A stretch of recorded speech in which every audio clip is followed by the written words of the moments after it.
Buenos días, doctores, ¿cómo están? Buenos días, profe. Buen día, doctor. Buenos días, profe. Buenos días, doctor y compañeros. Buenos días, doctor y compañeros.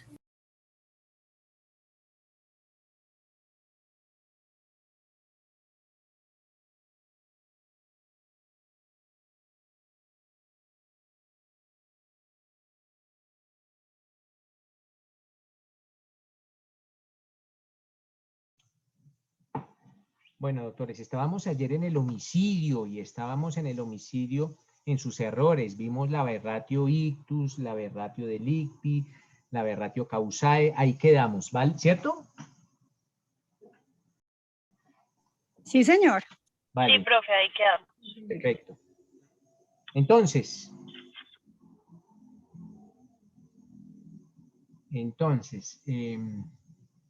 vamos a hablar de un temita, doctores, que se denomina las concausas. Todavía estamos en el homicidio. Y estamos en el homicidio del 103. Y se denomina así las concausas. A esas concausas también se les denomina, o algunos doctrinantes o algunos libros las denominarán el nexo causal. O sea, cuando estamos hablando de homicidio. Entonces, centremos toda nuestra en el delito de homicidio. Entonces, ya partiendo de la base que estamos hablando solo de homicidio, de matar, vimos ayer los errores, pero partiendo de la base que pues, la teoría del error se aplica para todo el derecho penal, pero la teoría del error da ya del artículo 11, del artículo 32, numeral 11. Pero se presentan estos tipos de errores en homicidio. Y en el homicidio también, en lo que atiende única y exclusivamente a este delito, existe otro temita que se denomina las concausas o el nexo causal. Cuando yo hablo, mis doctores, de concausas o cuando hago alusión al nexo causal, ¿de qué estoy hablando? Pues estoy hablando es como del vínculo, debe existir un ligamen, un vínculo o una unión entre dos aspectos, entre la causa y el efecto, o más específicamente, entre una acción o una omisión. Cuando yo hable de una acción o una omisión, estoy hablando de una causa. Y cuando hable de un resultado, estoy hablando de un efecto. Entonces, debe existir un vínculo entre una acción o una omisión y un resultado. Y ese vínculo, mis doctores, se denomina el nexo causal o la concausa. ¿Es eso una concausa o es eso un nexo causal? Es ese vínculo o esa parte que une una causa y un efecto, o es ese vínculo que une una acción o una omisión y un resultado. ¿Es eso un nexo causal? Existen tres clases de nexos causales en lo que atiende al delito de homicidio. La primera concausa se denomina la concausa antecedente. Inicialmente lo voy a explicar con ejemplos. Para mejor entender, mis doctores, primero doy el ejemplo y después doy la definición para que ustedes empiecen a imaginar y cómo la solucionamos también, porque nada saco yo con hablar del ejemplo y de que la definición y cómo se soluciona. También nos interesa cómo se soluciona este aspecto. A ver, empecemos con un ejemplo para tratar de entender la primera concausa que se denomina la concausa antecedente.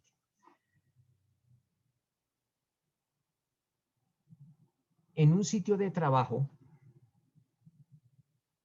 se presenta una discusión entre dos trabajadores, A y B. Entonces allá están A y B en un sitio de trabajo. Se presenta una discusión. Inicialmente se presenta una discusión y después ya una especie de un conato de riña. Va a empezar una riña entre A y B, de dos compañeros de trabajo. Entonces, empieza, insulto va, insulto viene, insulto va, insulto viene. De pronto A reacciona. ¿Y cómo reacciona A? A reacciona, toma fuertemente por la camisa a B. Eso es lo que hace A. Toma fuertemente de la camisa a B. no más. Y lo toma fuertemente de la camisa con el propósito de lesionarlo.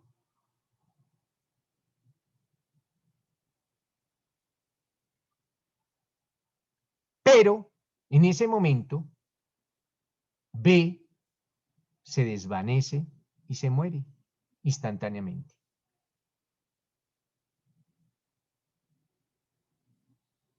Al hacer o al efectuar el análisis por parte de los médicos legistas allá, o lo que ustedes conocen como el protocolo de necropsia, se establece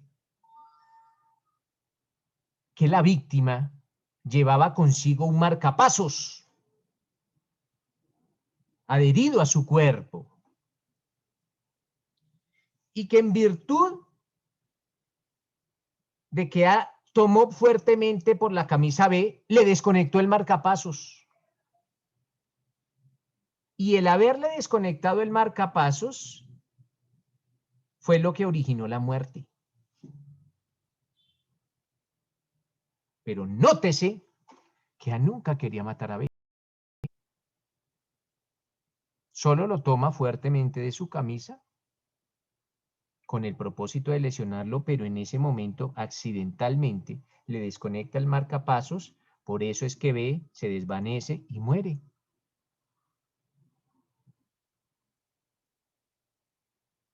Ese es el ejemplo típico de una concausa antecedente. Ahora venimos con la definición. Podemos indicar, doctores, que una concausa antecedente es un conjunto de circunstancias antecedentes o anteriores, como ustedes le quieran indicar,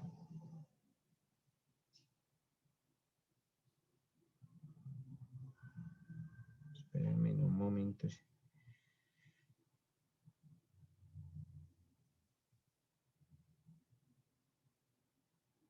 Entonces, mis doctores, decimos que una concausa antecedente es un conjunto de circunstancias antecedentes e importantes que se presentan en la víctima, pero que son desconocidas por el agresor al momento de ejecutar la conducta. Y no se pueden imputar ni total ni parcialmente. Eventualmente, bueno, la solución. La solución. La solución es una figura que ustedes estudiaron en su derecho penal general que se denomina la preterintención. Un momentico, despacio. La preterintención. Por ahí se soluciona. Por la preterintención. Aquí hablaremos eventualmente de un homicidio preterintencional. Ustedes ya saben qué es preterintención, aunque no hemos visto el homicidio preterintencional. Pero esa es la solución jurídica. Diana.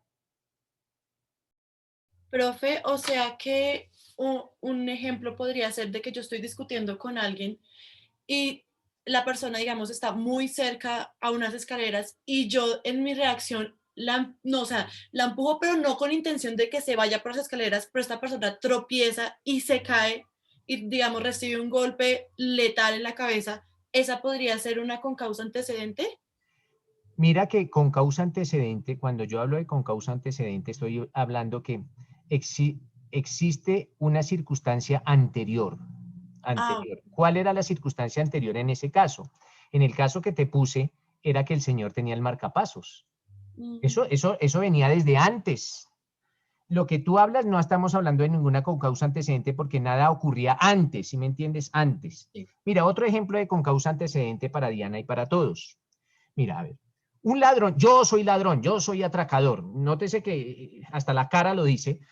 Yo por la mañana dicto clase y por la tarde atraco. A mano con mi arma blanca, mi arma de dotación, mi arma cortopunzante, puñal, puñaleta, navaja, como ustedes le quieran denominar.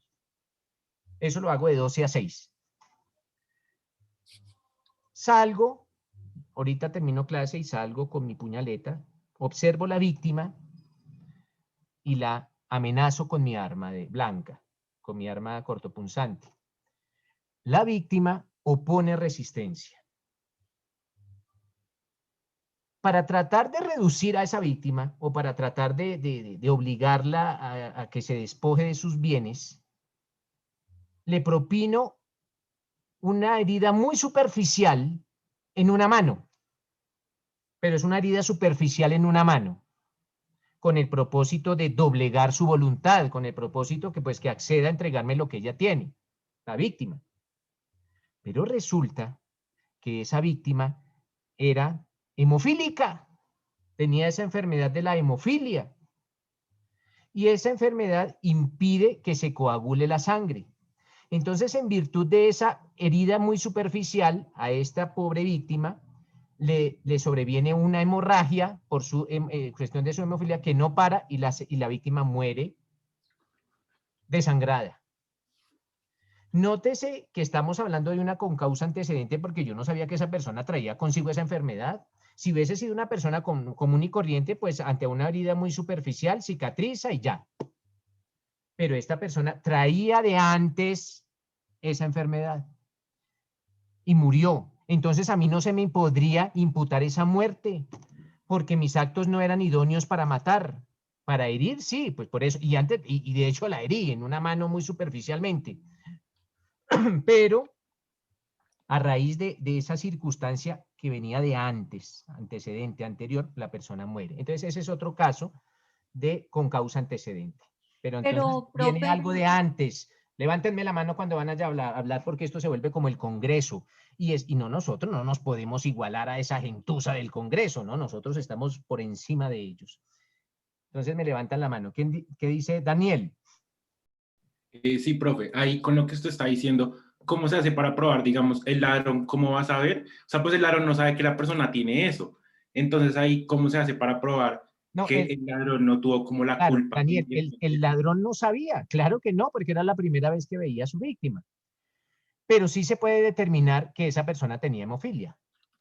Eso sí se puede determinar aún después de la muerte, pues con la historia clínica o con un dictamen pericial. Entonces, por eso le digo, hombre Daniel, que a esa persona no se le puede imputar el homicidio.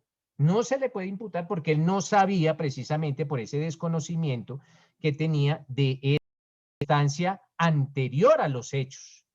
Entonces, usted como defensor le puede decir, mire, señor juez, él no sabía que esa víctima era hemofílica y él no quería matarla, tan es así que solo la hirió superficialmente en una mano.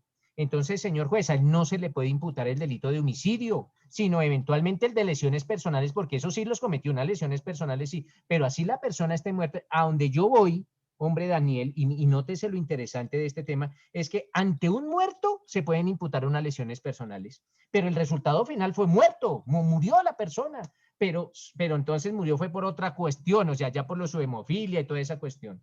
¿Listo, Daniel? Sí, profe. Pero digamos ahí, el ladrón chuza a la persona se empieza ahí a desangrar o sí, algo así. Y él podría sentir como esa culpa de que él piensa que sin querer la mató. Claro, pero entonces ya Daniel eso entrará allá al aspecto de los valores y de toda esa cuestión, pero nosotros somos penalistas puros y nosotros penalistas no tenemos sentimientos. O sea, abandona los sentimientos porque nosotros no somos, o sea, nuestros sentimientos desafortunadamente están plasmados en el Código Penal, allá están nuestros sentimientos, pero ya las cuestiones de culpa y todo eso pues ya serán algo ya relativo a los valores. ¿Listo, Daniel? Listo, profe, gracias. Andrea. Profe, usted dice que entonces no es imputable estas circunstancias para decir que es un homicidio, Ajá. sino solamente que se puede decir que sería para imputarle lesiones personales, ¿verdad? Sí, o eventualmente un homicidio preterintencional, pero no, de pronto unas lesiones, o sea, hay varias salidas, podrían existir dos salidas a ese caso. Pero homicidio preterintencional sí. Sí, o un homicidio, es que hay dos salidas, Andrea, o un homicidio preterintencional o unas lesiones personales, cualquiera de las dos. Ok. Depende básicamente de la clase de lesión, todo depende, es que como no hay casos similares, todo caso es un mundo completamente distinto al otro. Entonces, todo caso tendrá lo que ustedes los penalistas denominan circunstancias de tiempo, modo y lugar, de cómo sucedieron los hechos. Entonces, con base en esas especiales circunstancias se podrá tomar o una salida o la otra, pero lo cierto es que a esa persona no se le puede imputar el delito de homicidio doloso. Ok, muchas gracias. Vale.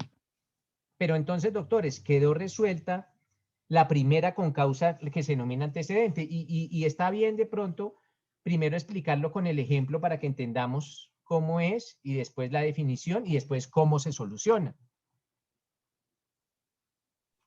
Y, profe, disculpe, ¿en qué momentos uno puede decir, listo, o sea, se puede ir por preterintención o por lesiones personales, pero yo, ¿cómo Depende de podría los hechos, saber? depende de las circunstancias de tiempo, modo y lugar, Andrea. Todo depende de eso, que tú Todo como depende de eso. defensora tomes un camino o el otro, o el fiscal, o el juez eventualmente.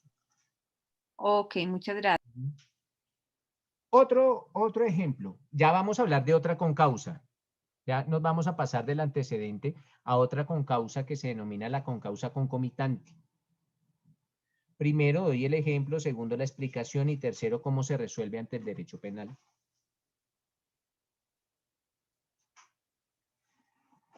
Una pareja vive en un apartamento y para mejorar la seguridad de ese apartamento instalan unas cámaras. Entonces A y B son pareja e instalan unas cámaras en ese apartamento pues con el fin de mejorar la seguridad.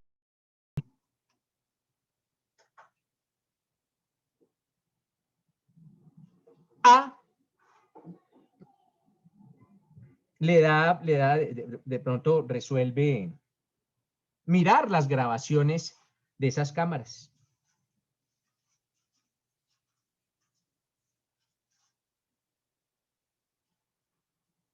Y detecta que el celador de ese edificio, cuando A se retira, el celador entra. A se retira del apartamento y el celador entra. A se retira del apartamento y el celador entra.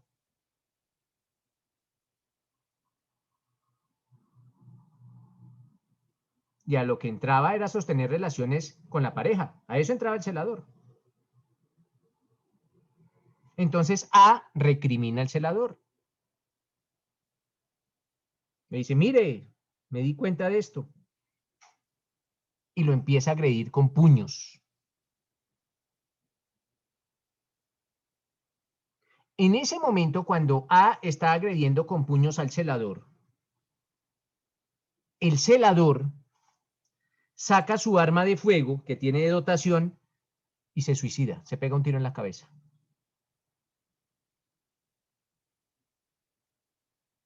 ¿El ejemplo está claro o hay alguna duda en ese ejemplo? No, profe, claro. No, ahí está claro, doctor. Claro, profe, hasta el momento. Listo. Ese es el ejemplo de la concausa concomitante. Y la definición de concausa concomitante podemos plasmarla como es aquella que se relaciona con unos hechos o con unas circunstancias que se presentan, ojo, de manera accidental, pero concurren en el momento de la ejecución del delito cualquiera que sea, pero concurren en la ejecución de la conducta en el momento en que se está cometiendo algún delito, pero no fueron tenidas en cuenta, no fueron contempladas o no fueron queridas por el autor del delito. Eso nunca lo quería el delito, ni siquiera lo contempló.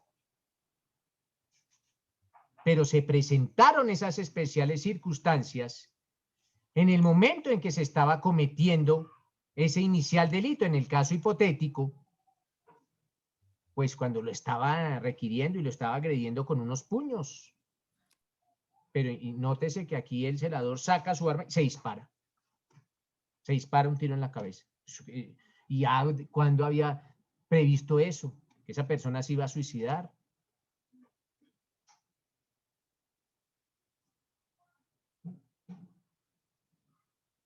En ese caso, el homicidio no se le podrá imputar a esa persona. Siguen viendo fotos, Andreita. A la persona A. Apáguenme los micrófonos, por favor. Si no les interesa la clase, se desconectan, que yo no llamo lista, pero no me interrumpan la clase, solo con preguntas. Entonces, doctores, en ese caso, ese homicidio o esa muerte, porque no es un homicidio, esa muerte, no se le puede imputar a... Él nunca lo contempló, él nunca lo previó, y tampoco lo tenía por qué preverlo, él no tenía que prever que esa persona iba a sacar el revólver y se iba a suicidar. No. Pues esa muerte no se le podrá imputar a A. Ese es el típico ejemplo, mis doctores, de la concausa concomitante, con un ejemplo, con la definición y con la solución jurídica. No se le puede imputar ese homicidio. Bueno, no se le puede imputar esa muerte. No se le puede imputar a A. Pero se le puede... Levánteme decir- la mano, Andrea, por favor. En ese ¿verdad? caso no me interrumpa. ¿Y por qué lo hago? Porque ustedes están muy cerca a las audiencias y ustedes en una audiencia no pueden hablar cuando les antoje, no, tienen que solicitar el uso de la palabra. Ustedes ya están muy cerca y todo esto tiene un trasfondo, no es autoritarismo ni nada, sino es para que nos vayamos acostumbrando a cómo se tienen que intervenir en las audiencias. Si ustedes en una audiencia están como defensores o como fiscales o como representantes de víctimas o como ministerios públicos, no pueden hablar así. El juez, no, pues el juez se despacha en contra de ustedes, levantan la mano y con mucho gusto, pues el juez les otorgará el uso de la palabra. ¿Qué nos dice Andrea?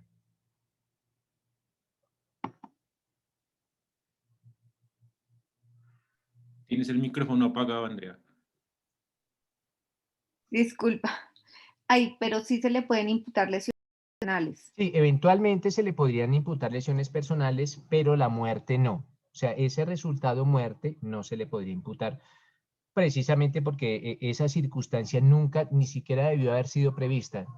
Entonces, ese homicidio o esa muerte no. Eventualmente las lesiones personales, pero nótese que si no hubo lesiones, Andrea, si no hubo lesiones, sino la persona simplemente le grita, por ejemplo, le dice, hermano, ¿y usted qué hacía teniendo relaciones con mi pareja? Y él saca el revólver y se pega un tiro. Ni siquiera las lesiones, ni siquiera las lesiones. Eso Entonces, iba a preguntar. Porque cada caso, por eso te digo que cada caso es muy distinto. En el caso que te dije, sí, porque lo estaba agrediendo con unos puños, pero si hubiese sido solo gritos, por ejemplo, grito o un reclamo muy airado, ni siquiera se imputarían las lesiones. Dime, Andrea.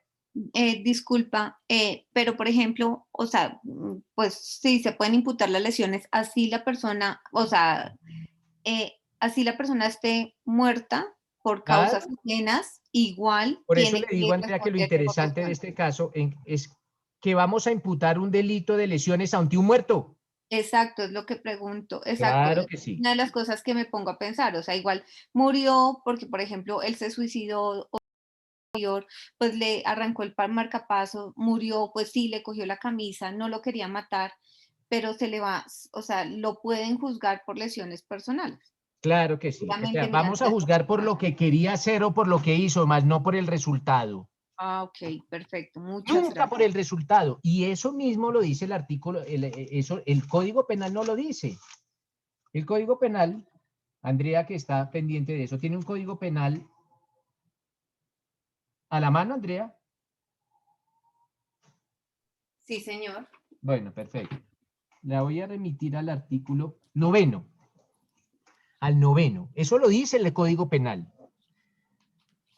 Entonces, léeme por favor el artículo 9 en su inciso primero, Andrea. Inciso Ok. primero del artículo 9 del Código Penal. Dice, artículo 9, conducta punible. Eso, espérate un momento. Cuando habla el delito de conducta punible, nosotros, para mejor entender, lo vamos a colocar como delito. Eso es lo que el código dice que es un delito. Entonces, cuando nosotros sepamos o querramos profundizar, ¿qué es un delito? Pues la conducta, la definición está consagrada en el artículo 9, sino que pues él es más técnico porque antes se denominaba hecho punible y a partir de la 599 del 2000 cambió a conducta punible, pero básicamente para nosotros es, ¿qué es delito? ¿Qué es delito, Andrea? ¿Qué dice el primer inciso? Ok, artículo 9, conducta punible.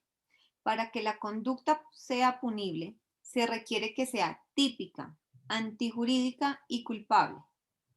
La causalidad... Espérate. Entonces, hasta ahora. Entonces dice, mire, para que una conducta sea delito, tiene que esa conducta estar consagrada en la ley. Eso es tipicidad. Atentar contra el bien jurídicamente tutelado, eso es antijuridicidad. Y que se pueda realizar un juicio de reproche, eso es culpabilidad. O sea, tienen que existir esos 3 requisitos para que una conducta, cualquiera que sea delito. Okay. Eso es lo que ustedes estudiaron en Derecho Penal General, que era tipicidad, antijuridicidad y culpabilidad. Pero lo interesante, la sustancia, viene a continuación. ¿Qué dice Andrea a continuación? La causalidad por sí sola no basta para la imputación jurídica del resultado. Ah, bueno, la causalidad por sí sola no basta para la imputación jurídica del resultado. Esto quiere decir que no basta con un resultado. No basta con un resultado. Tiene que existir un nexo causal o tiene que existir una relación entre la acción y el resultado, que es lo que nosotros denominamos el nexo causal o la concausa.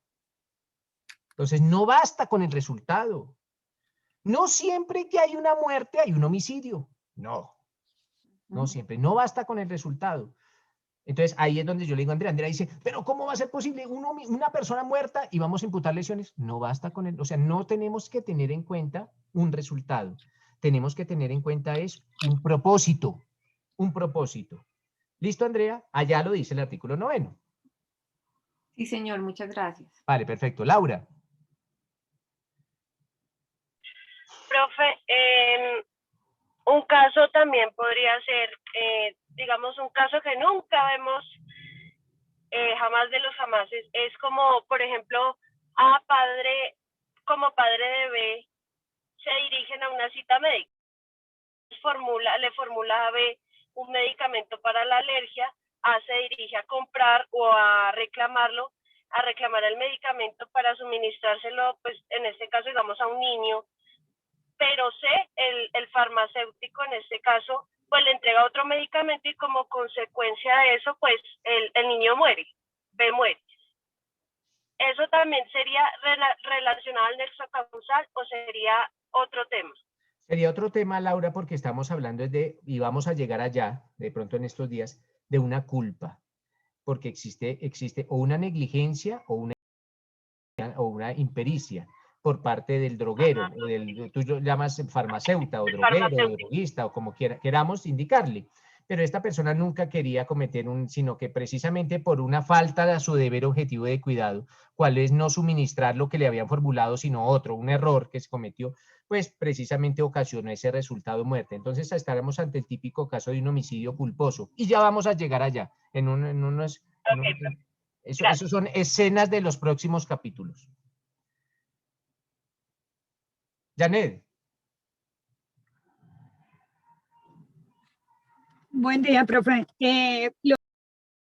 Quiero saber si me puedes dar otro ejemplo de concausa concomitante, porque aquí con el suicidio, no sé, o sea, me queda la sensación de que ¿quién va a querer imputarle al señor que golpeó el homicidio o sea, que el señor se haya pegado un tiro y se haya muerto? O sea, mi pregunta es, en otro ejemplo, tú que sabes ilustrar con esos ejemplos, para que me quede como más clara la concausa concomitante. Yo sé perfectamente que es porque no se puede imputar el homicidio, o sea, el resultado a esa persona. Pero no sé si de pronto con otro ejemplo me quede más claro. Claro, pero la pregunta es, o sea, claro que no se va a imputar, pero precisamente por eso es que no se va a imputar, porque sería muy ilógico o muy insensato llegar a imputarlo. Pero otra concausa concomitante. A ver. Los ejemplos para las concausas son un poco difíciles, pero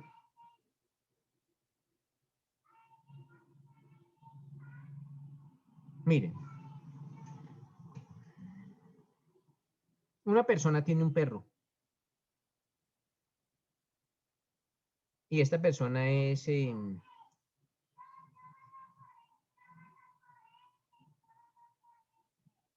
brusca, es violenta con su perro. con el fin de castigarlo, le echa agua caliente al perro para quemarlo, quemar a su perro. A, entonces A quema a su perro, B, con agua caliente para castigarlo.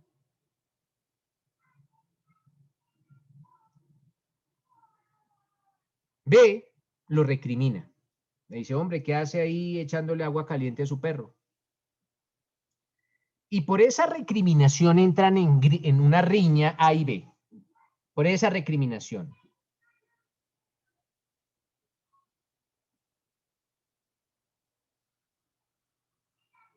Accidentalmente, ojo, accidentalmente, muy accidentalmente, un vecino se entera de lo que está pasando por medio de un tercero y observa la gresca. Observa la gresca.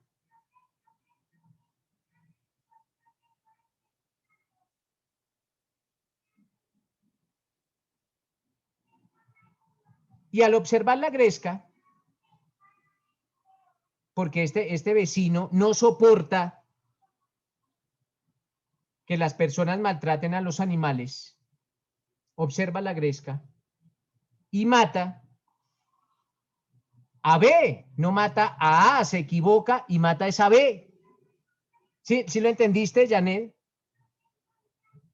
Entonces, A es el que está maltratando al perro. B lo recrimina y le dice, ojo hermano, ¿qué hace maltratando al perro? Y entran en una furrusca A y B. Un tercero se entera por allá por voces de los vecinos y llega y mata a esa B, porque él no soportaba que agredieran a los animales, pero él se equivoca y mata a esa B. Nunca mató a A, que A era el verdadero maltratador de los animales.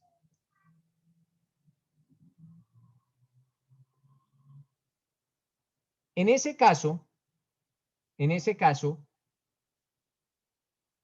no se, bueno, ojo porque el caso es complejo, porque en ese caso, ¿qué se podría imputar respecto de la inicial víctima A? Ojo, A, porque el de B es claro, el homicidio de B es claro que lo va a soportar jurídico penalmente.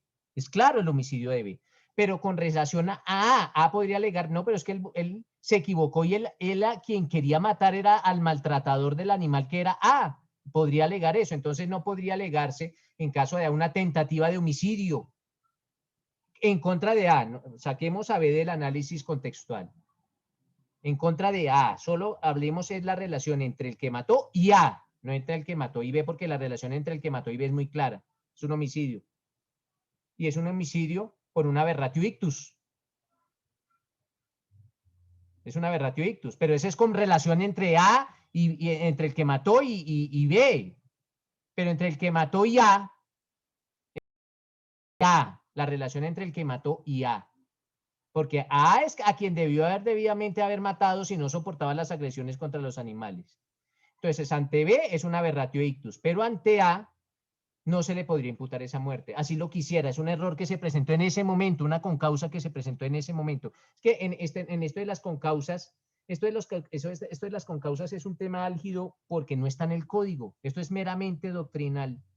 Meramente doctrinal. O sea, ustedes, por eso es que perderse una clase de derecho penal es fatal, porque si van a estudiar el Código Penal nunca van a encontrar esos temas. Ni la aberratio ictus, ni la aberratio, esa que vimos, las tres que vimos ayer. La delicti, la aberratio delicti. Y esto de la concausa antecedente o concomitante, pero más o menos ese es el caso. Si me llega otro más, o sea, es que si me llega otro, se lo explico, listo, de otra forma como para que quede, aunque no es fácil, Jani. Luciana. Profe, una pregunta. Mirando el caso el delito del homicidio concomitante, pues No, usted la nos concausa concomitante. Concomitante, sí. Sí, pero con causa. Con causa concomitante, Ajá. ok. Pues tú decías que el homicidio no se le puede imputar a A porque pues se juzga por lo que hizo y no por el resultado, ¿cierto? Pero, digamos, un ejemplo, que el celador se haya disparado porque el esposo le estaba diciendo cosas que Ojo, atentaban ojo, porque yo contra no dije que eran su esposos. integridad. Yo dije que eran pareja. Yo dije que eran Bueno, pareja. la pareja de la señora No, yo no dije que era ninguna señora, yo dije que eran pareja. Ok, Bueno. pero la pareja, bueno, la persona A le dijo cosas que pudieron pues transgredir contra su integridad. ¿Cómo Entonces qué? hay ¿Cómo qué le dijo? pues no sé, como cosas psicológicas que ¿Cómo ahora qué? está. Dígame cómo qué, por qué y por qué se lo digo, Luciana. Esto no se lo digo de gratis. Porque de pronto, mire, si usted me dice a mí, si usted me dice algo de pronto para ti, para Luciana, puede afectarme, pero a mí no me afecta. Miren, yo soy profesor de Derecho Penal.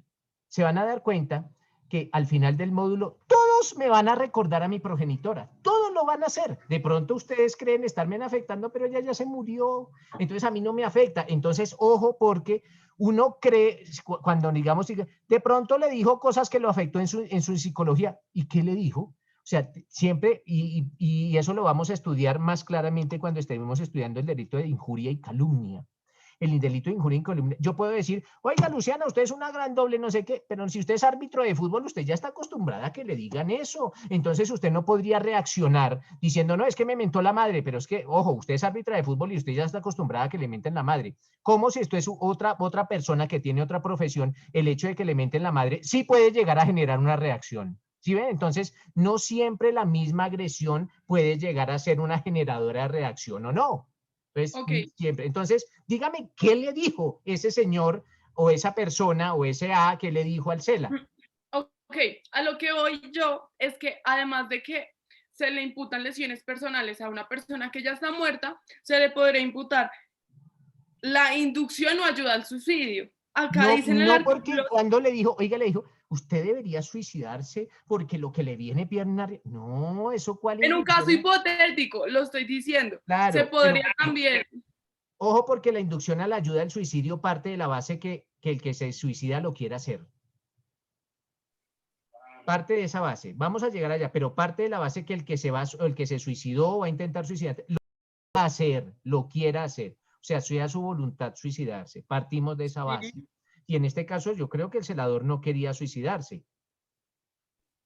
Yo creo que si quería, pues porque bueno, pero o si entonces no, mira que tú ya estás entrando en el terreno de las especulaciones. Y en pero, el terreno de las especulaciones no podemos hablar porque en un caso hipotético podemos colocar digamos, 1000 arandelas más. Y esas 1000 arandelas más hacen que cambie el tema. Ok. Pero vale, pues, perfecto.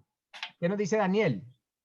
Sí, profe, respecto a esa última parte que estaba hablando con Luciana, se puede como llegar a, no sé, una investigación respecto a que el vigilante de pronto ya tenía esos pensamientos suicidas antes, digamos, salió de su apartamento por la mañana a trabajar y peleó con la esposa horas antes y llegó allá y pasó eso que el señor le pegó los puños. Ahí eso fue nada más como el detonante para que sucediera. Sí, claro, pero entonces nótese, doctores, que ya ustedes, como les digo, entran en el terreno de la especulación y ya le agregaron una circunstancia más, que es efectivamente que existía ese antecedente de que él se quería suicidar. Pues estamos ante la concausa antecedente. Estamos ante la concausa antecedente. ¿Y cuál es el antecedente? Pues como lo dice Daniel y como lo decía Luciana, que él ya tenía una firma de suicidarse. Pues tampoco se le podrá imputar eso, porque él ya quería suicidarse, entonces no se le podrá imputar ese homicidio o esa muerte.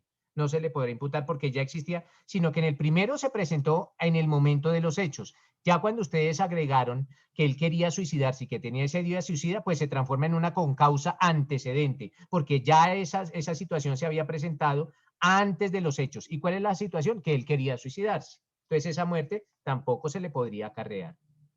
Profe, otra cosa, en esa de con causa antecedente, por ejemplo, si él discutió con la esposa antes, se le podría imputar a la esposa que ella, no sé, como que lo indujo al suicidio. No, porque si usted tiene de cónyuge o de pareja a una persona débil psicológicamente y débil mentalmente que ante cualquier pelea se va a suicidar, ¿usted por qué le van a imputar eso? que su pareja sea débil y se afecte ante cualquier situación y se vaya a suicidar. No. La inducción ayuda al suicidio no siempre se da en todos los suicidios. Que porque peleó y se suicidó. Entonces, si yo me suicido por unas deudas, entonces van a meter a la deuda al banco, pues porque el banco fue el que me endeudó y yo por esas deudas me endeudé. No, eso sí, no, sería absurdo. O sea, eso en derecho penal se denomina la prohibición de regreso, pero eso no lo vieron en derecho penal porque eso ya es objeto de una maestría, pero esa figura en derecho penal se denomina la prohibición de regreso. Eso lo van a ver en su maestría o en su doctorado en derecho penal. Se llama la prohibición del derecho, sino que yo no puedo hablar de la prohibición del derecho porque se nos va todo el mes hablando de eso, pero sí se denomina prohibición de regreso. ¿Listo? Bueno, entonces, existe una última concausa, mis doctores, que se denomina la concausa subsiguiente. Ojo, con causa subsiguiente. Primero, vamos a empezar con el ejemplo. A ver.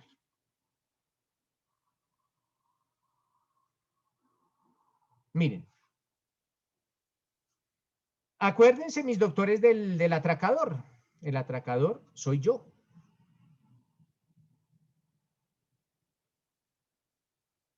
Otra víctima. Tomo mi arma blanca, amenazo a la víctima opone resistencia y efectivamente hiero a la víctima. La hiero con una puñalada en su abdomen. A la víctima la socorren, va al hospital, la intervienen quirúrgicamente, la víctima se salva y sale de la clínica, le dan de alta. Le formulan algunos medicamentos para curar su herida. La víctima se dedica a ingerir bebidas alcohólicas y no consume los medicamentos y se muere. No me podrían imputar ese homicidio porque fue una concausa subsiguiente. Él muere fue por no haber tomado esos medicamentos, porque él ya se había salvado de las heridas, pero se dedicó fue a ingerir, a la ingesta de bebidas alcohólicas, no tomó, no atendió la prescripción médica y muere por eso. Otro ejemplo, miren, otro ejemplo. Yo hiero a la víctima. Yo, el atracador, hiero a la víctima. La víctima, llaman al 123, a las 2 horas llega la ambulancia, en el mejor de los escenarios. La ambulancia sube a la víctima al vehículo y arranca la ambulancia. La víctima está viva, lógicamente. Y arranca la ambulancia hacia el centro hospitalario a exceso de velocidad, lo cual genera un accidente de tránsito entre la ambulancia y otro automotor. Se logra determinar probatoriamente que la causa de la muerte, y a raíz del accidente de tránsito, el paciente, el herido, muere. Pero se logra determinar probatoriamente que la causa de la muerte fue el accidente, más no la herida. Entonces, a mí que fui el atracador y el que herí, no se me puede imputar esa muerte, porque fue una concausa posterior, una concausa subsiguiente. Empezamos con esos dos ejemplos de las concausas subsiguientes. Miren, un tercer ejemplo. Yo, el atracador, hería a la víctima. Llega la ambulancia, recogen a la víctima, la llevan al centro hospitalario. A la víctima le tienen que hacer una intervención quirúrgica y el señor anestesiólogo le suministra una dosis superior de la reglamentada a la víctima y se establece probatoriamente que esa víctima murió como consecuencia de una sobredosis de anestesia. A mí no me podrían imputar esa muerte, porque fue una concausa subsiguiente. Él muere por otras causas. Fue ya la... ¿Que llegó allá? ¿Llegó al quirófano por mi culpa? Sí, por una acción que realicé. Pero se establece probatoriamente que la causa de la muerte es la dosis de anestesia. No fue la herida. Entonces no se me podría imputar esa muerte. Ese es el típico ejemplo de concausa subsiguiente, doctores. Y la definición, básicamente, pues podemos decir que la concausa subsiguiente es aquella que se relaciona con unos hechos o con unas circunstancias que se presentan posteriores a la comisión de la conducta punible o presentan posteriores a la comisión de un delito y que generan un resultado más grave.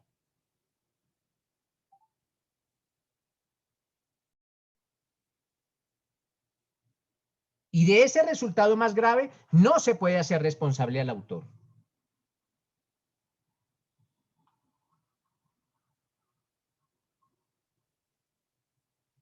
Entonces, en ese caso, pues se le imputará algunas lesiones personales a esta persona, al atracador, pero nunca ese resultado muerte.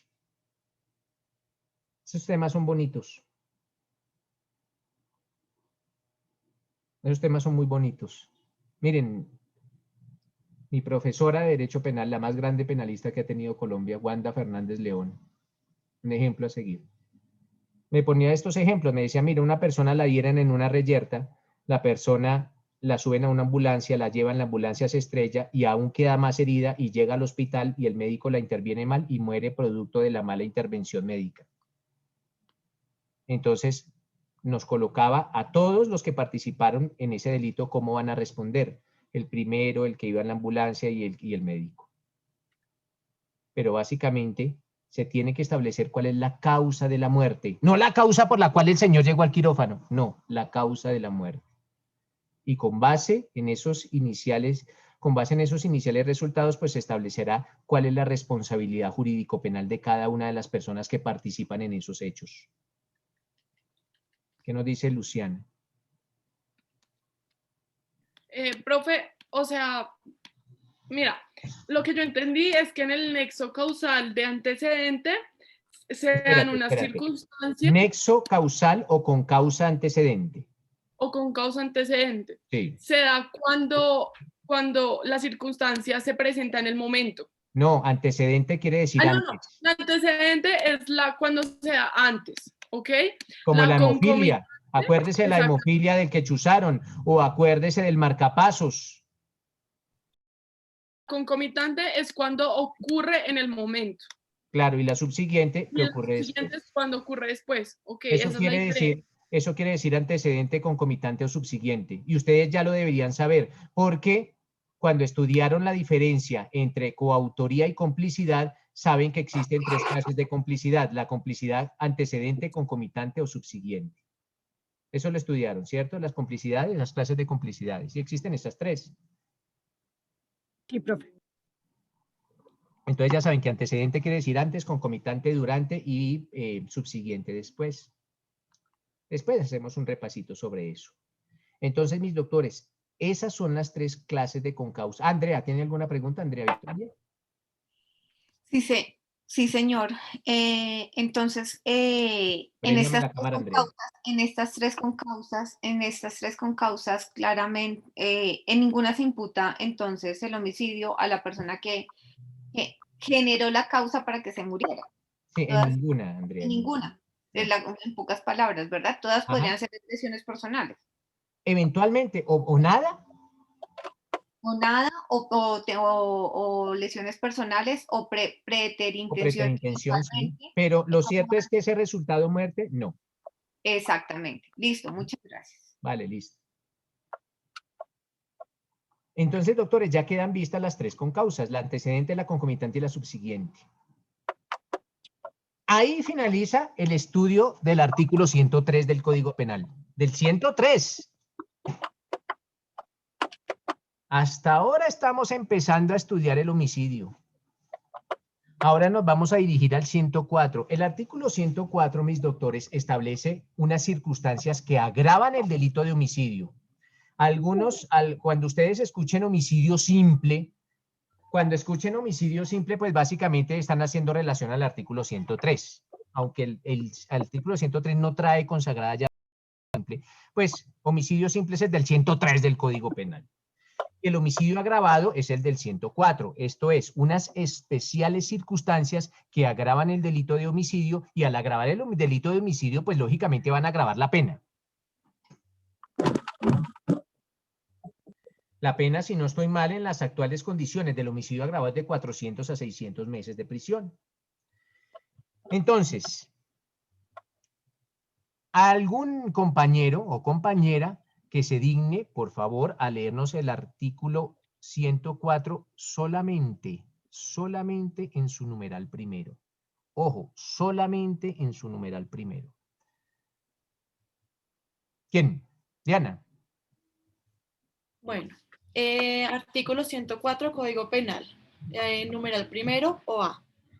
Tener o haber tenido una pero relación. no. ¿Qué me está leyendo? ¿Qué me está leyendo, Ay, Diana? perdón, profe, lo siento, perdón. Oye, 104, circunstancias de agravación. eso. Dice, primero modificado por la ley 1257 del 2008, artículo 26. En los cónyuges o compañeros permanentes. No, dice la pena. Ok, la pena será de 25 a 40 años. Hoy 400 meses a 600 meses de prisión, si la conducta descrita en el artículo anterior se cometiere. Espera, hasta ahí, vamos con calma. Si la conducta descrita en el artículo anterior, pues estamos hablando de un homicidio. Entonces lo que está diciendo el artículo 104 es, si el homicidio se cometiere bajo alguna de estas circunstancias, la pena será de 400 a 600 meses. ¿Cuál es la primera, Diana? Dice, primero, en los cónyuges o compañeros Espéreme. permanentes. En los cónyuges o compañeros permanentes. Ajá. Eso en la doctrina y en parte de la jurisprudencia se llama conyugicidio. Entonces, el asesinar al cónyuge o al compañero permanente se denomina conyugicidio. Por si de pronto les da por profundizar y encuentran conyugicidio, pues muerte del cónyuge. ¿Qué más, Diana? Dice, en el padre y la madre de familia. Hasta ahí. Padre de familia, parricidio, y madre de familia, matricidio. Entonces, allá para la gente del común, matricidio es una cosa. Para nosotros los penalistas, matricidio es otra. Matricidio es matar a la mamá. Eso es un matricidio. Allá la gente del común, la gente que no es penalista como nosotros, tienen otra concepción de matricidio. Pero no, matricidio en derecho penal es matar a la mamá y parricidio es matar al padre. Eso es el parricidio. De pronto, mañana esos términos se utilizaban mucho por allá a mediados del siglo pasado, cuando yo estudié Derecho Penal. Entonces, se utilizaban bastante, pero es bueno tenerlos en cuenta por si mañana o pasado mañana los encuentran en algún libro o en alguna jurisprudencia. ¿Qué más dice, Diana? Dice, aunque no convivan en un mismo hogar, en los ascendientes o descendientes de los anteriores y los hijos adoptivos. Perfecto. ¿Qué más dice? Dice, Y y ahí en no se acaba. todas las demás personas que de manera permanente se hallare integrada a la unidad doméstica. Perfecto. Empecemos Sí. con un ejemplo solo para explicar el numeral primero del 104. Y es que ustedes no han entendido, ustedes no han tenido, hasta ahora tienen la desgracia de tenerme como profesor. Y les voy a anticipar cómo evalúo. Yo evalúo de la siguiente forma. Yo evalúo con casos. Así como enseño con casos, evalúo con casos. Entonces les voy a poner el siguiente caso, que no será evaluable, lógicamente. Resulta que allá está Diana Arana. Diana Arana se consiguió un novio. Y el novio la dejó embarazada. Y cuando la deja embarazada, esto no ocurre, pero llega y se va. Ese tipo se fue, se perdió el tipo. El tipo se perdió. Diana afrontó su embarazo con valentía, tuvo su niño y lo crió sola. Cuando ese niño ya fue un joven y cuando el joven fue adulto, ya este joven ya es un señor de 20 años de edad. Un día ese hijo le dijo a su mamá, que es Diana, le dijo, mamá, me voy a tomar unas cervezas. Y se fue a un sitio, a un establecimiento público. Y en ese establecimiento público se generó una riña en el cual participó el hijo de Diana. Y la riña fue con otro sujeto.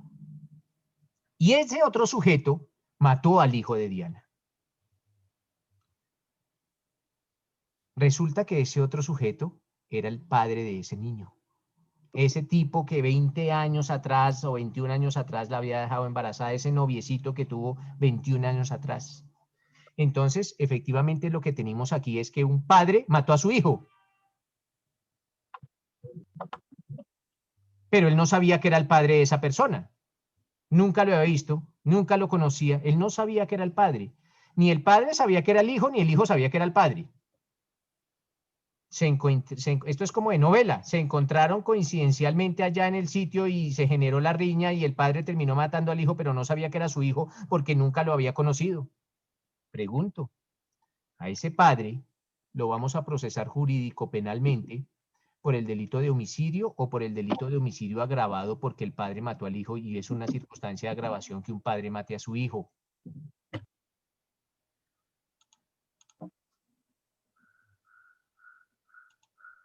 ¿Qué opinan? ¿Qué me dice Janet? Profe, yo diría que se le imputaría el homicidio simple, no agravado, porque nunca convivió en esa unidad familiar. Espérate, Janet. ¿La ley exige que convivan? Que integre esa unidad familiar. No, y si eso no lo exige si la ley, Janet. Dígame en dónde lo dice.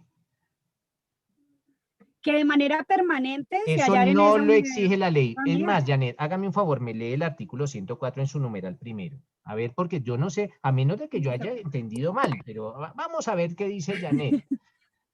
Listo, Dice, profe. Entonces dice, en los cónyuges o compañeros permanentes, en el padre y la madre de familia, aunque no convivan en un mismo hogar. Miércoles. bueno, dice, ¿de dónde sacan eso? ¿Por qué tratan de engañarme? Sí, No sí. me engañen. Eso se Sí, denomina profe, es fraude agravante. procesal, eso es un delito, se denomina, bueno, porque no estoy ejerciendo aquí la profesión, pero cuando ustedes vayan a engañar a un juez, eso se denomina fraude procesal, y eso tiene una pena como de mínimo 6 años, si no estoy mal. Entonces, ojo, Janet, porque, y ahora sí, entonces, recapitulando, ¿qué delito le va a imputar? Ajá. Agravado. Agravado, listo. Entonces dice agravado, dice Janet. Bueno, ahora escucho a Laura. Profe, yo diría que homicidio porque de todas maneras él no sabía que era el padre. Pero espérate, Laura, ¿homicidio simple o homicidio agravado? No, homicidio simple. O sea, homicidio del 103, no del 104. Sí, porque él no sabía que era el padre de él. Laura, te pregunto, ¿la ley exige que uno sepa que es el hijo o el padre o el cónyuge o el familiar que está consagrado? No lo exige, pero... ¿Pero qué? Pues está difícil. Claro que Pero está difícil porque si no es, ¿qué tal que yo les ponga un ejemplo de que quiere atacar a B y el siga? No, yo les pongo casos difíciles porque, a ver, les digo, mis doctores, el derecho se aprende estudiando, pero se ejerce pensando. Así es, ustedes ya van a ser abogados, ya está creo en 6º semestre, creo que están, ¿cierto? Ya están a un abrir y cerrar de ojos de su grado. Claro que está difícil, Laura, pero entonces le pregunto, ¿la ley exige que uno sepa que es su familiar? No. ¿No? No, Laura. ¿Dónde dice que no lo exige? Yo te digo, Laura, y para ayudarte, la ley sí lo exige. La ley sí exige el conocimiento. Claro que lo exige. ¿Cómo así que en qué artículos? Y eso ya lo vimos. Pero ya No, ahorita le resuelvo a Laura, pero sí lo exige la ley. Diana. Profe, yo digo que es regido bajo el artículo 104 porque el yo no conocer, o sea, como dice por ahí el dicho, no conocer la norma no me exime, ¿sí? De la gravedad que ésta pueda tener. Entonces, si yo soy el padre... Momento, Diana. Señor. Apáguemelos, estoy eso hablando con Diana. Diana, Señor. existe un mito urbano. Existe algunos abogados, ustedes no van a ser de ellos, espero que no, que son completamente ignorantes. Algunos abogados. Y esos abogados, ustedes, de hecho, si lo dicen, tienen todo el derecho de hacerlo porque ustedes hasta ahora están estudiando, pero no podrían indicarme eso cuando sean abogados. ¿Y cuál es el mito urbano? A donde yo voy con Diana. El mito urbano es el siguiente: la ignorancia de la ley no es excusa. Algo es lo que pareció a lo que nos está diciendo Diana. Diana, la ignorancia de la ley en derecho penal sí es excusa. Sí es excusa. En derecho penal, la ignorancia de la ley sí es excusa. El que diga lo contrario es un ignorante del derecho penal. Le regalaron la tarjeta profesional así como al fiscal general de la Nación, al señor Barbosa, que se encontró la tarjeta profesional en un tamal. Ese es un abogado que no sirve para el derecho. Es un abogado inepto. Son de esos abogados que nos hacen quedar mal a los que estudiamos. Porque desde estudiantes fueron unos vagos. Y solo venían aquí a pagar y a graduarse, ¿no? Y hay muchos así en todas las universidades. Que hay un poco, ustedes ya los conocen y cada uno sabe quiénes son los vagos y quiénes son los vagos en su curso. Yo también tenía mis vagos en mi curso. Y hoy en día están por allá pidiendo puesto a ver de que les den puestico pues de $1 millón de pesos de abogados. Imagínense. Pero entonces, Diana, quítate de la cabeza, Diana y todos, quítense de la cabeza que la ignorancia de la ley no es excusa, porque la ignorancia de la ley sí es excusa. Y no lo digo yo, lo dice el artículo 32, numeral 11 del Código Penal. En el numeral 11 del artículo 32 del Código Penal se indica que la ignorancia de la ley sí es excusa. Lógicamente no lo dice con esas palabras, eso se denomina en derecho penal el error de prohibición y el error de prohibición vencible y el error de prohibición invencible. Pero en derecho penal, para ustedes, doctores, la ignorancia de la ley sí es excusa. Sí es excusa, Diana. Escucho a María del Profe, pero Pilar. no terminé de decir mi... Ah, bueno, por favor, entonces sigue. Sí, profe, porque hay que... Bueno, el caso es que en el artículo 104 dice, aunque no convivan juntos. Aquí es evidente que el padre, pues, no convivía con él, no tenía cómo, o sea, cómo saber que este hombre al querí era mi hijo, porque es que no crecí con él, no sabía, no tenía un punto de referencia de cómo era mi hijo, más sin embargo, pues yo lo maté, ¿sí? Para mí sería castigado un homicidio con agravante porque era mi hijo, por el simple hecho de ser mi hijo. Que yo no supiera que era mi hijo es muy diferente, pero es mi hijo. Claro, entonces, es tu hijo, para mí pero es un agravante. Espérate, Diana. Pero O no sea sé, que, profe. espérate, Diana. O sea que la ley exige, o sea, la ley no exige que uno no sepa, o sea, no, la ley no me va a exigir que yo sepa que era mi hijo. La cosa es matar al hijo, así yo sepa o no sepa que es mi hijo. Exacto. Profe, tengo una pregunta. Espérate. Entonces, la ley no exige conocer o no exige saber. Pues, profe, no lo sabría responder, pero creo Espérate, que... te digo de una vez, yo sí te lo voy a responder. Ok. La ley sí exige saber. Okay. La misma pregunta que me dijo Laura, porque Laura dijo, profe, pero ¿dónde? ¿Dónde lo dice? Y todavía no le he dado la respuesta. ¿Para qué no le he dado la respuesta? Para que Diana se tome el trabajo de mirar dónde lo dice. Vamos a ver si ella acierta. Miren, doctores, por eso un buen ejercicio en derecho penal es el siguiente: colocarles un caso y ustedes pueden sacar sus códigos, pueden sacar sus apuntes, pueden sacar todos, porque es que en el derecho penal no se aprende memorizando y el derecho penal se aprende es con casos, porque eso ante nos vamos a enfrentar es ante casos. Pero yo le digo a Diana y a Laura, la ley sí exige saber Profe, pero ¿en dónde? para que Diana forme un pool de abogados con Laura y los dos se pongan a las 12 pongan dónde diablos dice que se necesita, y ya les digo, mientras ellas siguen buscando, yo escucho a María del Pilar. Gracias, doctor.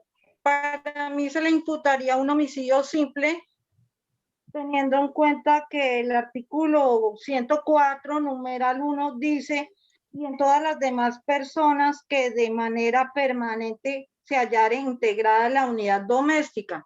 Este padre, al no saber ni haber convivido jamás con su hijo, pues no integraba una unidad doméstica con él, por tanto no se aplicaría la circunstancia de agravación. Para mí sería un homicidio simple descrito en el artículo 103, doctor.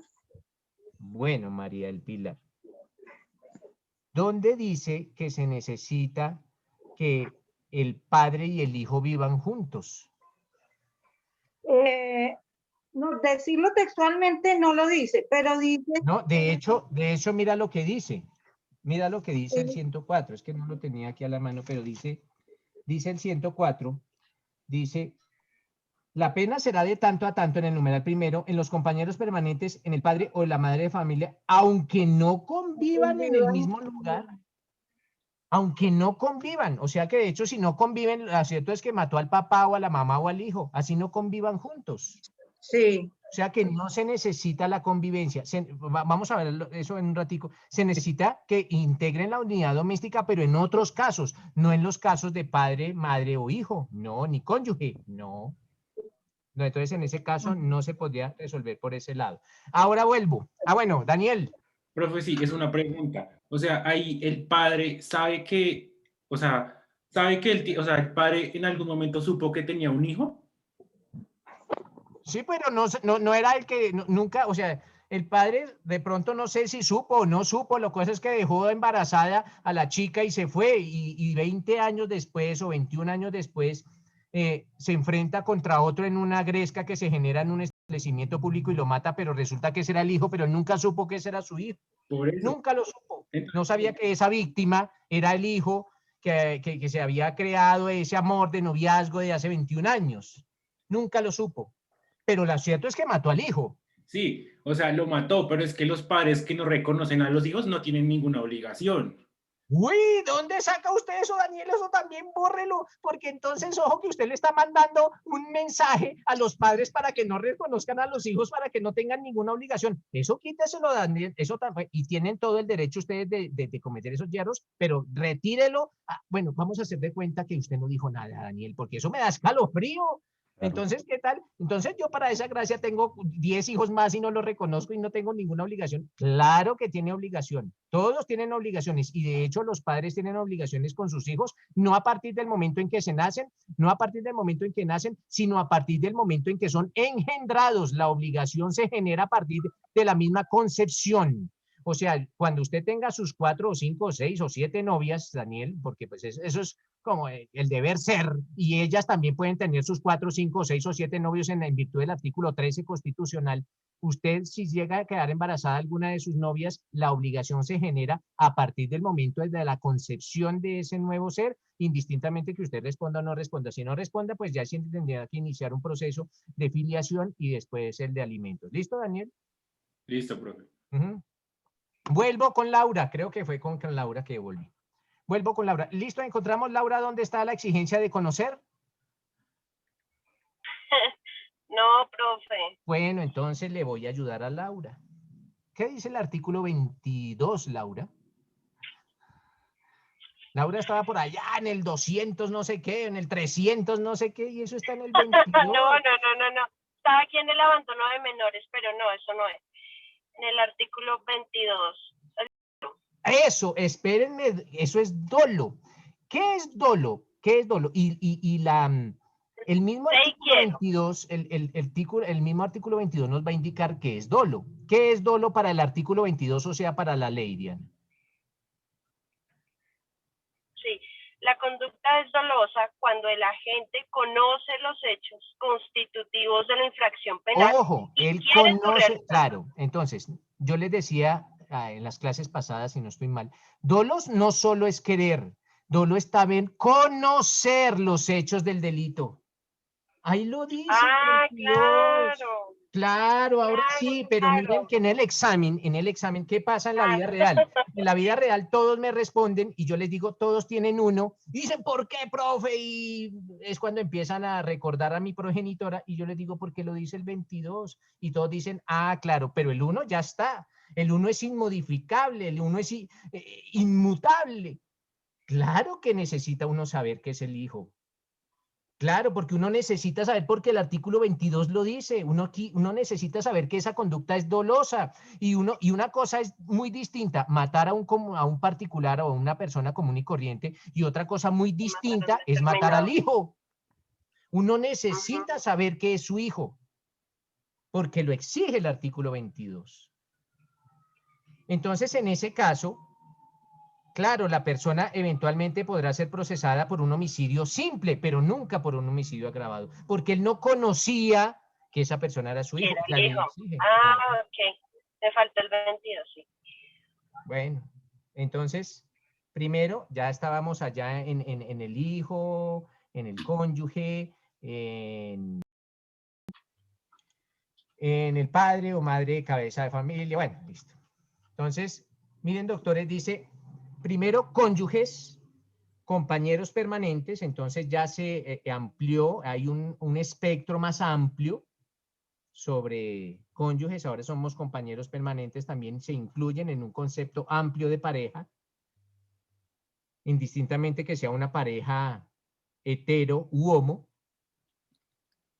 padre y madre de familia, aunque no convivan, no importa que convivan o no convivan, no importa. Pero dice, adicionalmente dice, en los ascendientes, o sea, ascendientes es de padre hacia arriba, abuelo, bisabuelo, tatarabuelo, y descendientes, o sea, ya hacia el línea inferior, nietos, bisnietos, tataranietos, hijos adoptivos. Los hijos adoptivos están en pie de igualdad con los hijos naturales. Dice, y en todas las demás personas, ahí ya sacamos a todos estos vínculos de familiaridad, ya los sacamos. Pero dice también, cuando la víctima sea cualquier persona que de manera permanente se hallara integrado a la unidad doméstica. Entonces, miren, si ustedes son unas personas muy acaudaladas y contratan a damas o a caballeros que les colaboren con sus labores de aseo, lo que en mi época se llamaba la interna, por ejemplo, la interna llamaban en mi época. Y es esa dama que prestaba una colaboración por una remuneración económica, pero vivía con nosotros y salía cada 8 días o cada 15 días. Pero esa persona se halla integrada a mi unidad doméstica, vive conmigo. Entonces, si yo llego hoy y tengo una discusión con la pues es un homicidio agravado, porque esa persona, si bien es cierto, no es pariente, sí se halla integrada a la unidad doméstica. Otro ejemplo, digamos un familiar muy lejano o un amigo o una amiga que viene a cursar estudios superiores a Bogotá y yo le presto mi casa para que viva los 5, 6, los 7 años que dura la carrera. Ya vive con nosotros, con nuestra familia. Esa persona, si bien es cierto, no está dentro de esos vínculos de familiaridad, que dicen no es ni madre, ni padre, ni hermano, ni nada, pero sí se halla integrada a la unidad doméstica. Entonces también se hace extensivo a esas otras personas que si bien no tienen ese vínculo de familiaridad, se hallan integradas a la unidad doméstica. Entonces se hace extensivo. ¿Preguntas al respecto, doctores?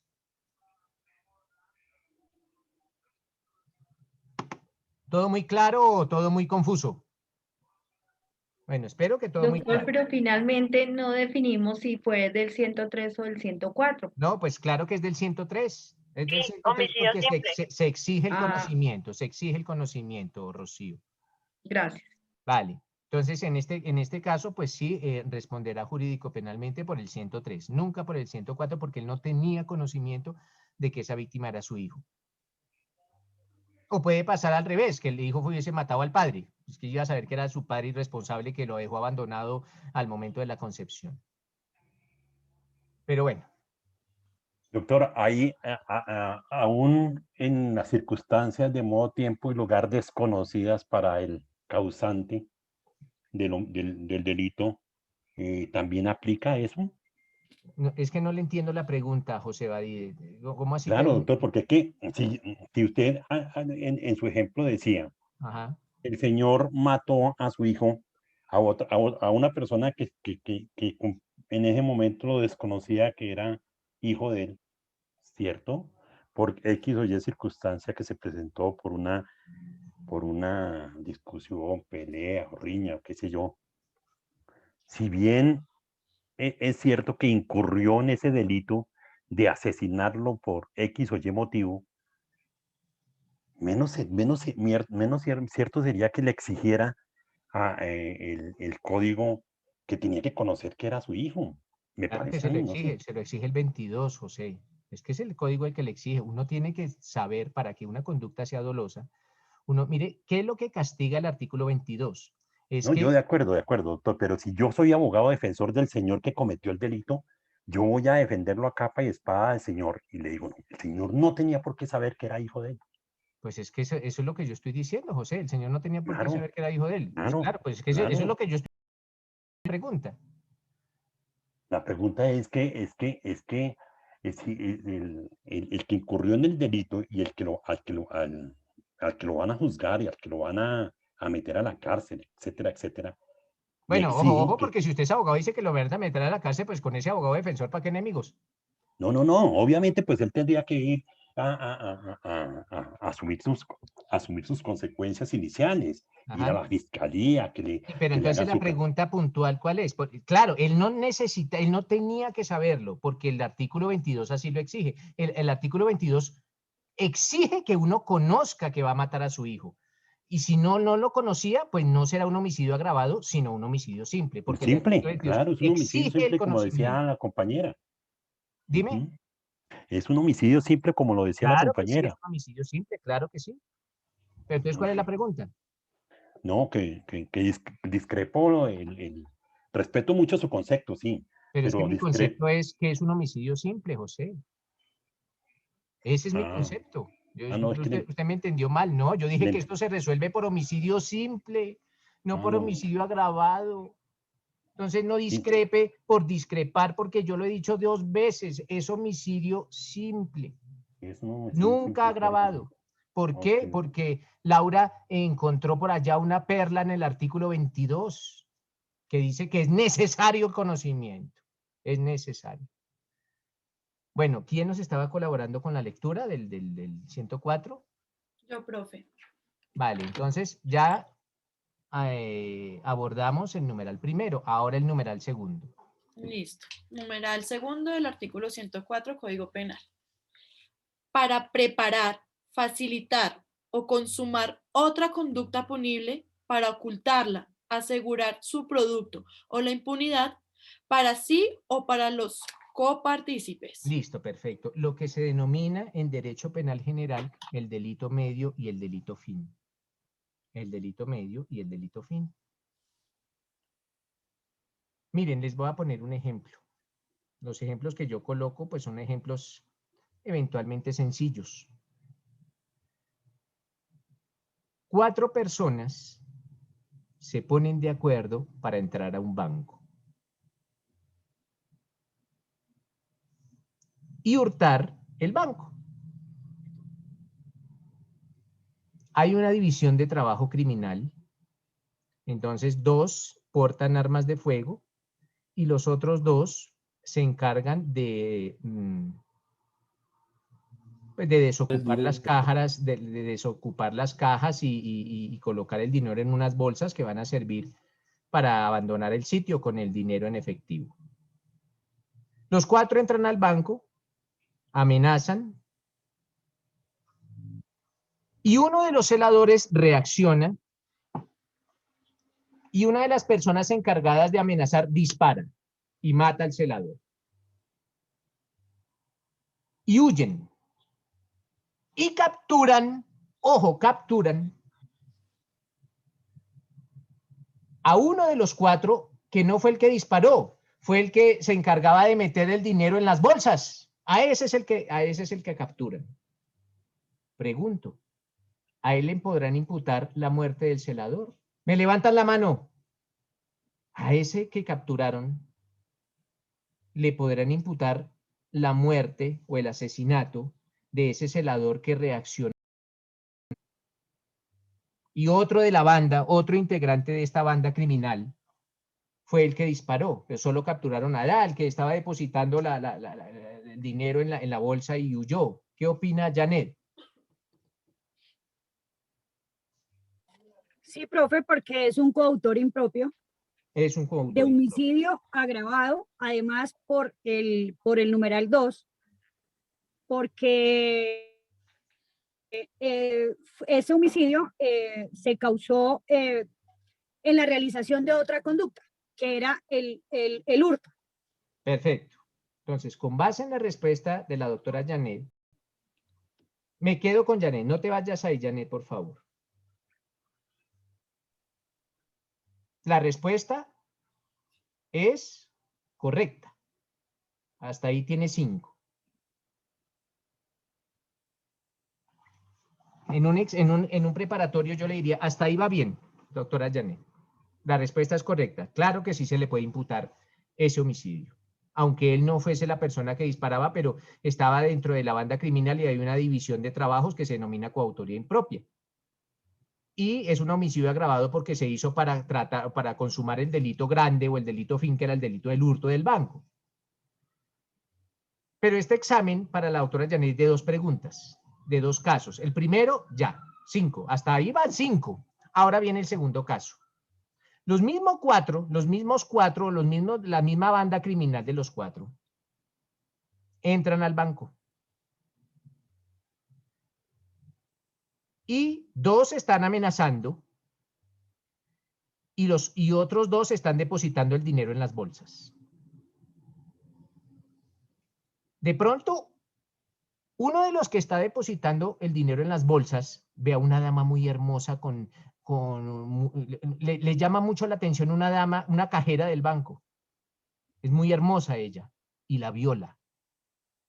La viola.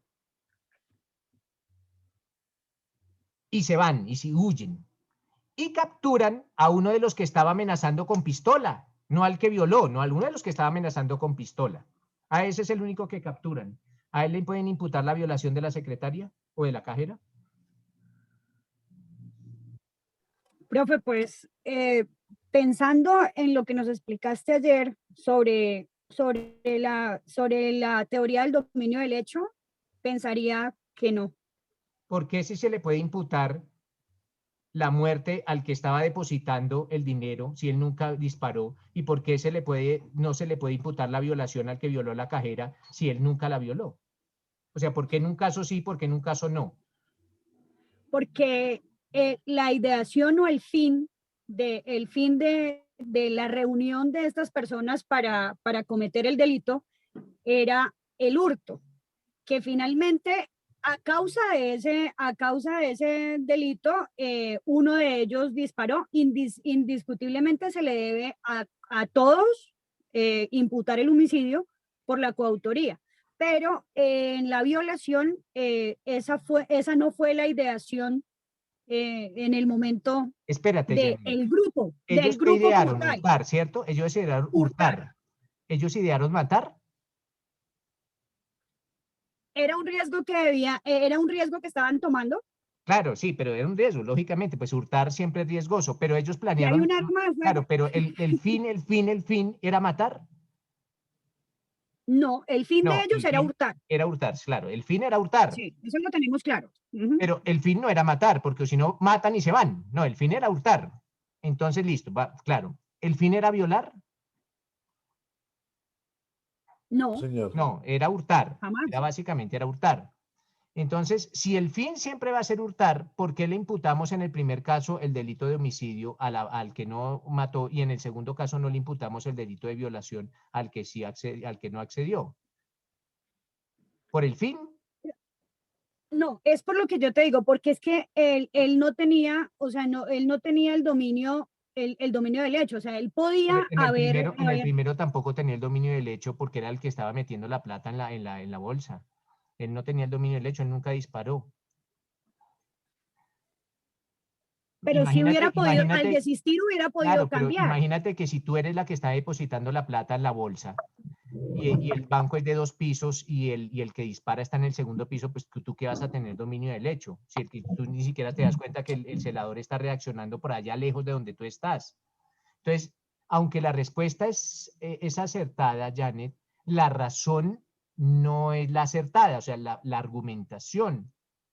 Ok. Doctor Javier Cardoso. Levánteme la mano, Javier, antes de dialogar, ¿listo? De hacer el uso de la palabra. ¿Qué nos dice María del Pilar? Doctor, quisiera preguntarle lo siguiente, no sé si esté errada, pero como en esta circunstancia de agravación dice que esta segunda conducta típica se dé para preparar, facilitar o consumar otra conducta punible, y el hecho de que uno de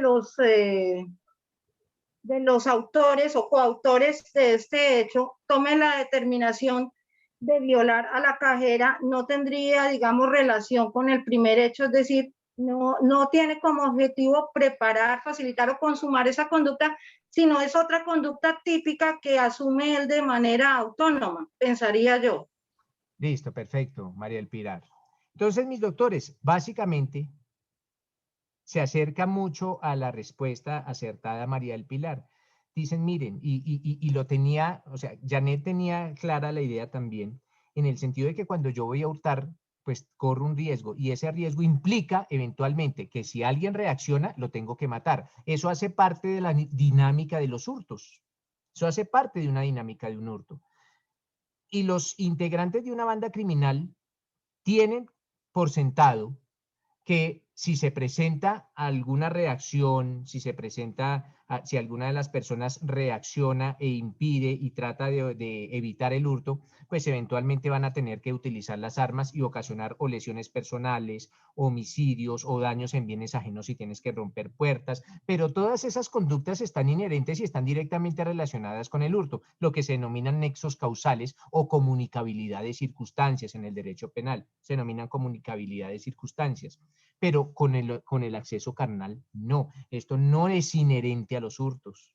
Eso no es inherente, eso no hace parte de la dinámica de los hurtos. No existe comunicabilidad de circunstancias, tal y como lo dijo la compañera, pues eso son conductas a mutuo propio. Él inicialmente, si iban para un hurto, ¿por qué tenía que violar? Entonces esa violación no se le podrá imputar a esa otra persona, pero en el caso del homicidio sí se le podrá imputar. Entonces, estos son cositas que tenemos que tener muy claras al momento de defender o al momento de acusar por alguna de estas conductas. ¿Qué nos dice Nini Joana? Profe, o sea que en ese caso el de la moto sí vendría siendo un agravante, ¿cierto? Porque dice facilitar, entonces yo voy, robo y me monto en la moto y me voy, ¿sí? Pero a ver, ¿qué fue lo que pasó? Porque es que en el ejemplo, yo nunca hablé de motos. O sea, no, profe, es para despejar una duda mía. O sea... Sí, pero ¿cuál es el de la moto? Porque yo necesito saber qué hizo el de la moto o qué fue lo que pasó. Digamos, una suposición. Sí. Usted y yo soy la que voy a hurtar y usted me espera en la esquina para yo montarme rapidito para irnos. ¿Ese sería un agravante, profe? Pues dice bueno. facilitar. Pero espérate, no. Yo soy el de la moto y usted es la que va a robar. Sí. Listo. ¿Yo participo en el delito? Sí. Listo. ¿Participo en el delito antes, durante o después? Después. Después, ¿cuándo empieza el delito y cuándo termina? Pues, pues empieza cuando se idea. Pues cuando se idea. Él sería, bueno, en el caso Espérate. El momento en que se está cometiendo el delito, ya que se está cometiendo, o sea, quitémonos la ideación, pero el momento en que se está cometiendo el delito, ¿cuándo comienza y cuándo termina? Ese hurto, o sea, cuando alguien entra a un establecimiento a robar, ¿cuándo comienza la ejecución del delito y cuándo termina? Pues termina con usted, porque ya finaliza. Pero ¿cuándo inicia? ¿Cuando entró al establecimiento? Sí, señor. ¿Y se termina cuando él sale? cuando ya lo tengo en mis, ya está en mis manos, pues, o sea, por eso le digo, ya cuando usted Espere, con o sea usted que, espéreme, usted está como en una licorera, ¿cierto? Sí, Entonces, señor. si entra un ladrón ahorita a la licorera y toma en sus manos una botella, ¿ahí ya se la robó? Ahí ya No. finalizó el hurto, entonces no me digas que cuando lo tiene en sus manos, porque las manos todavía no se sabe, aunque tú no tienes por qué saberlo. Eso en derecho penal se denomina la esfera de dominio, la teoría de la esfera de dominio. Pero para anticiparnos a los delitos contra el patrimonio, esa teoría de la esfera de dominio es cuando ya ese bien entra al dominio, entra al patrimonio del ladrón. Porque nótese que ni siquiera ha terminado. ¿Qué tal que el ladrón tomara la botella de whisky y saliera corriendo y tú salieras corriendo detrás de él en una persecución? Entonces pregunto, ¿ya se acabó de cometer el delito? No, todavía no, porque todavía están en la persecución. Y nótese que ya salieron del local, pero todavía están en persecución, o la policía lo está persiguiendo, o qué sé yo, algunas personas lo están persiguiendo, pero todavía no se ha acabado, porque están todavía en la persecución y ya salieron del local, ya lo tienen en sus manos, pero aún no se ha acabado, porque aún no han entrado, esa persona, ese ladrón no puede disponer de ella, porque hasta ahora está tratando de consumarlo. Entonces, en el caso de la moto, volvemos al caso de la moto. Entonces, dos personas se ponen de acuerdo, una maneja la moto, la otra entra, hurta y sale y se monta en la moto. ¿El de la moto participó antes, durante o después? Uno dice, no, durante, está participando durante. Durante es mientras el tipo entra al banco o al establecimiento y mientras huyen, porque el huir todavía es parte de la ejecución del delito. Pero entonces esa persona responderá, si entró a robar, responderá como coautor o como cómplice del delito. Y bueno, si entró a matar, porque no hablemos de otro delito, sino del delito de homicidio. Si entró y mató, el sicario, el típico caso de sicariato, que uno es el que dispara y otro es el de la moto. ¿El de la moto es un cómplice o es un coautor? Esto es, acuérdate de la teoría del dominio del hecho. El de la moto tenía dominio del hecho, él podía interrumpir, suspender o transformar el delito, ¿sí o no? No. Entonces, si no tiene dominio del hecho, Nini, el de la moto es un cómplice del delito. Entonces, si capturaran al de la moto, le van a imputar ese homicidio, pero como cómplice, porque él no tenía dominio del hecho. Y el dominio del hecho es el norte o nuestro punto de partida para establecer si una persona es cómplice o coautora de un delito. Ok, profe, o sea que entonces al entrar, digamos, la motocicleta no agrava, ¿no? No agrava el delito porque, o sea, yo lo entendí así. No, eso es una división de trabajo. Lo que existió fue una división de trabajo. No, eso es en el caso tal que, por ejemplo, un violador viola a otra persona y para no dejar las huellas, porque le vieron la cara al violador, entonces la mata. Entonces lo hizo para ocultar las huellas, o como lo dice más exactamente el numeral segundo, para consumar o para asegurar el producto o para asegurar la impunidad. ¿Asegura la impunidad cómo? Pues matando a esa única víctima, a esa única testigo, porque la violó por allá en un sitio alejado y la única testigo era esa persona, entonces lo hizo para asegurar la impunidad o para que no quedaran testigos, entonces dicen vamos a matar a todos estos, o en el caso de facilitar el delito, pues entonces vamos a entrar matando de una vez al celador para que nuestro hurto sea más fácil. Entonces llegan de una vez, eso es como para facilitarlo, ¿listo? Ya lo entendí, profe, gracias. Sí, era Vale, porque perfecto. decía el agravante para facilitar. Ok, Sí, para dale, facilitar gracias. es que cometen algo para facilitarlo. O, por ejemplo, ¿qué hacen para facilitar? Por ejemplo, entran allá al local donde usted está y rompen una cerradura. Y si rompen una cerradura, y aparte de eso llega el celador y matan al celador, pues todo eso lo hacen para facilitar el hurto del local. Entonces será un homicidio que el homicidio del celador será homicidio agravado porque lo hicieron para facilitar o para poder perpetrar otro delito que era la finalidad de la banda, que era pues hurtar o qué sé yo, o el delito que sea, pero era la finalidad. El delito de homicidio se presentó en el medio de la finalidad.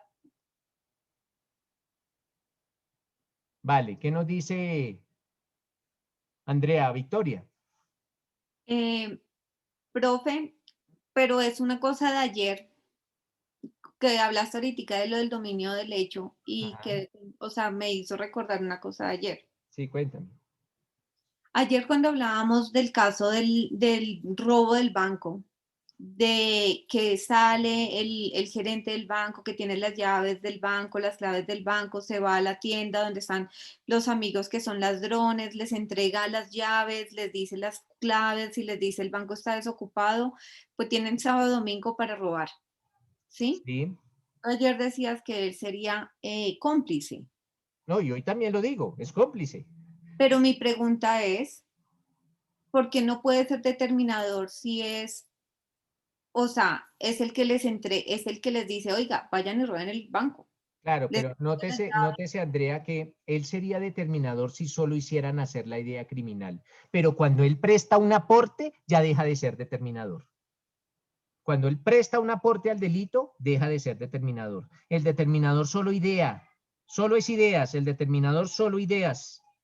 Pero cuando el determinador entra a aportar al delito, ya deja de ser determinador. Y él aportó, este señor gerente aportó ¿cómo? Suministrándole las llaves a los otros chicos y suministrándole las claves. Entonces ya cuando hay un aporte, deja de ser determinador y se transforma en cómplice. El determinador solo es idea, no es aporte.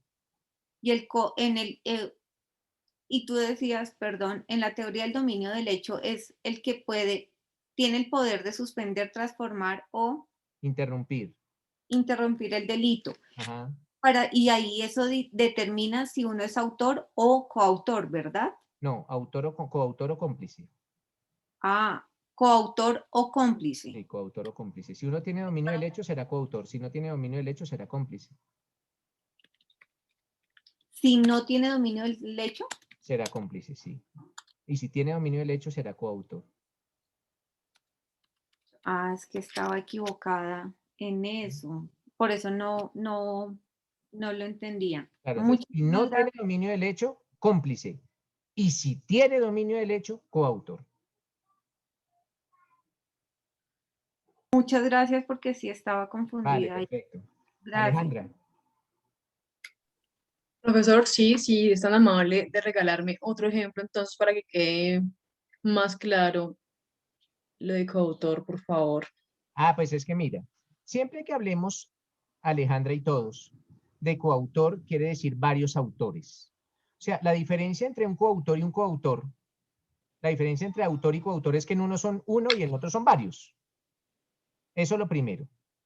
Pero el autor o coautor, cualquiera de las dos, siempre tendrá que tener dominio del hecho. Sea autor o sea coautor, siempre tendrá que tener dominio del hecho. Si no tiene dominio del hecho será otra cosa, pero nunca o autor o coautor. Y como yo le decía a la compañera anteriormente, es esa posibilidad de que el delito no se efectúe. Es esa posibilidad de que tú puedas desistir del delito o que puedan transformarlo. Por ejemplo, si van a violar, ahora ya no van a violar, sino van a matar. O que pueda interrumpirlo.